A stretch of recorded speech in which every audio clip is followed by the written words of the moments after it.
Hey all, before this week's video, I just wanted to say I recently passed 500 subscribers, and I just wanted to give a quick shout out and thank you to all of you for subscribing and watching and whatnot, and I really appreciate it, and I look forward to continuing to make videos for a while. Hey all, Pixel here in Probable Garage, and we are in the garage, and I've managed to cram the van in, which, I don't know why, but it was really hard. I swear I got this thing in and out easily before, but this was a struggle. But anyway, it's in here, it's up on ramps, because after selling the wagon, I got a gift for myself, which is I bought a trailer hitch for it. I have a hitch. If you watch way back early videos, I got a bunch of stuff, from a friend of mine. One of those things I believe was when I got the trailer hitch. Anyway, way back when I bought this van a while ago, I got a trailer hitch, but it needed to be sandblasted and redone. And it's been sitting behind the garage with that intending to be done for the whole time since. Yeah, it just keeps getting pushed off because it's not a fun or interesting thing. It's just a pain in the ass. And now that I've sold the wagon, I don't have anything with a trailer hitch, and I have a utility trailer in my yard, so I need something with a trailer hitch. So I decided, screw it. I'm going to be nice to myself. I'm going to buy myself a hitch. It's a Kurt 13016. I got this particular one because it's a 6,000 pound capacity where the other ones were 5,000. But also it says it's completely bolt-in with no drilling required. So that was really appealing to me, just for simplicity's sake. I picked this up from eTrailer.com.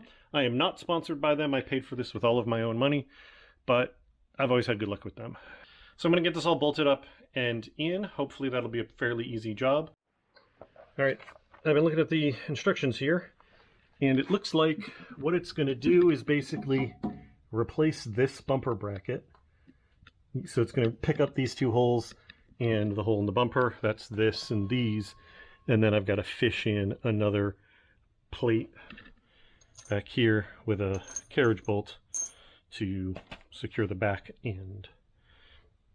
Looks like I'm going to be reusing all of the original bumper hardware.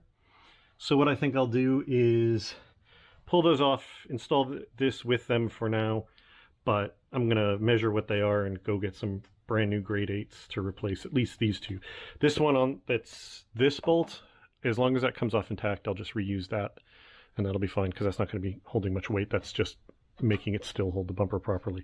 But these two that bolt to the frame, I want to make sure those are not just grade 8s, but also in good enough shape that I completely can trust them. But yeah, let's get this sucker in.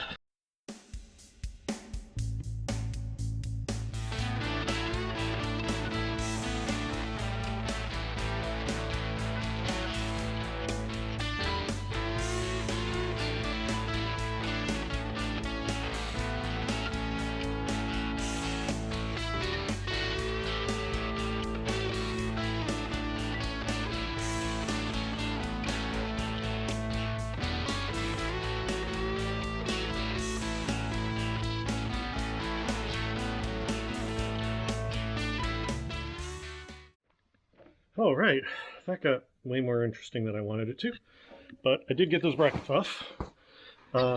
This side was easier. In both cases, these big bolts that went into the body, what I was doing, I don't know, I don't think it was visible at all on camera, but I ran them out as far as they would go, and then I ran them back in, and then I ran them out, and then I sprayed them with PB Blaster, and I ran them in. And what I was doing is every time they would get to the point where it was barely able to turn it with the impact gun, I'd ram them all the way back up in so that I could kind of take a running start at the next spot where they were stuck. And I don't know how visible it's going to be on camera, but you can see that they're rusty, but you can see all the shininess. That's where I basically cleaned all the rust off the part that was exposed. So I'm just going to replace these flat out.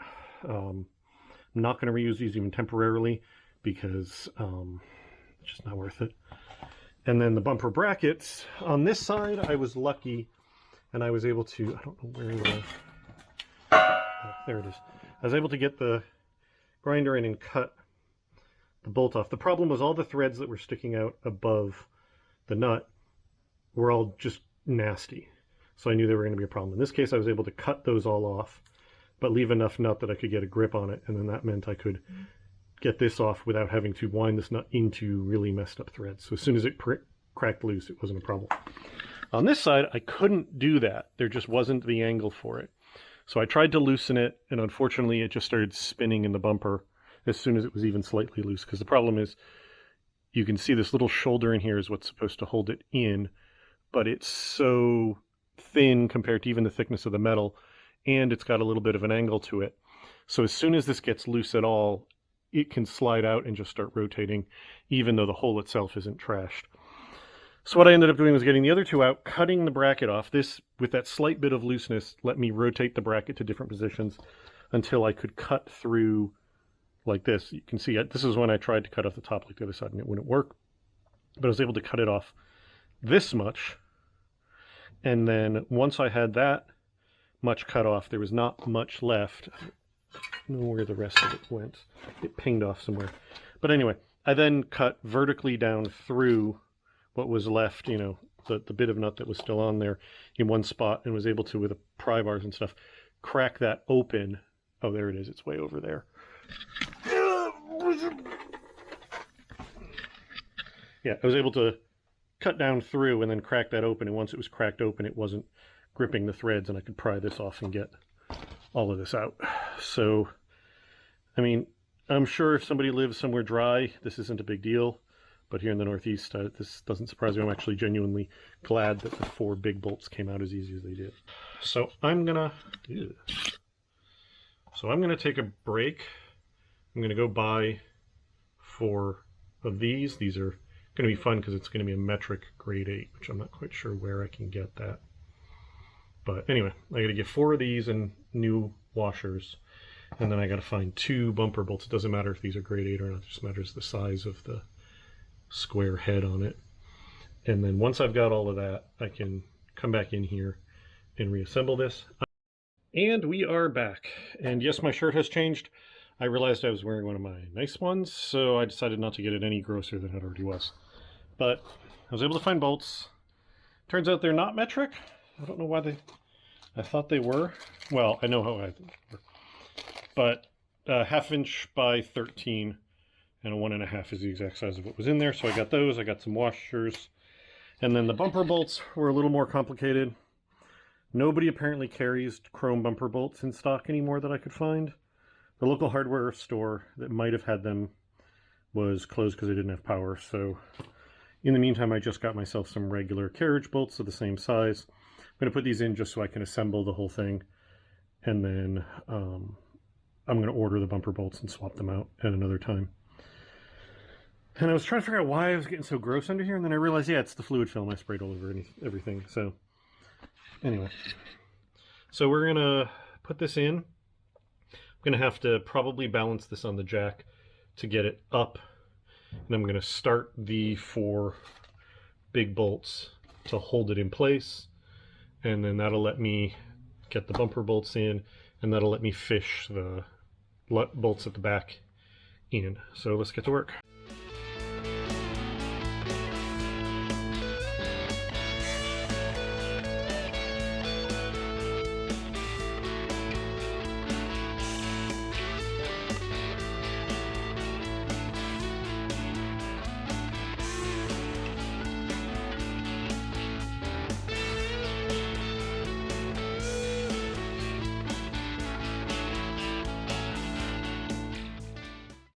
Alrighty, we are underneath. That side is loosely bolted in, but this side has a serious problem. I don't know how obvious that is, but you can see, I think, that that's way over this way. The hole this needs to line up with is somewhere over here. These 2 holes over here don't line up, so this thing clearly got crunched in shipping. I'm not surprised. These big heavy bumpers, it's or these big heavy hitches, it's very easy for them to get knocked about and bent. So I've got that side, like I said, loosely bolted in to keep it in place, because my hope is that I can sort of feed a pry bar in here somewhere, like that, and do something. Oh, wow, that straightened that out a lot. Hey, cool. That's nearly spot on now. All right, I'm going to put the camera down, but you can see that got me closer, and I think what I'll be able to do is hold it under tension enough to get these two started, and then that'll keep it in line enough to get that one in. And then once all the bolts are in, I can very carefully tighten everything up and it'll keep it in place. So back to time lapse.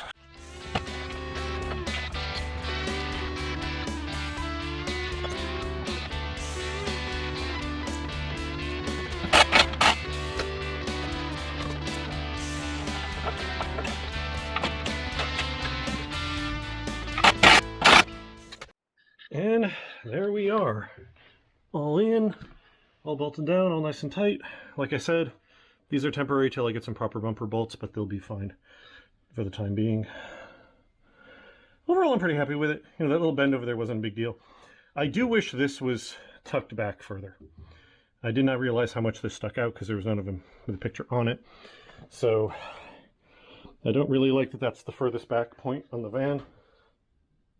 But it's not horrible. If it really bothers me down the line, I can always cut that off and refab it, you know, about 3-4 inches back. But it's fine. And yeah, now I have a hitch. Now I got a vehicle I can tow with again. That's awesome. I already added hitch wiring before when I added these backup spots.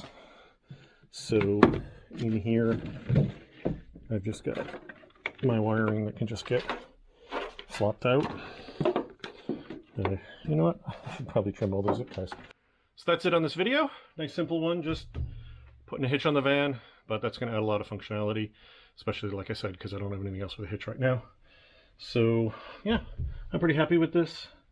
So overall, pretty happy with this Kurt hitch. It went in nice and easy, no surprises. Getting these bumper bolts out sucked, but that wasn't the hitch's fault. And that one side clearly got bent a little in shipping, but again, not their fault.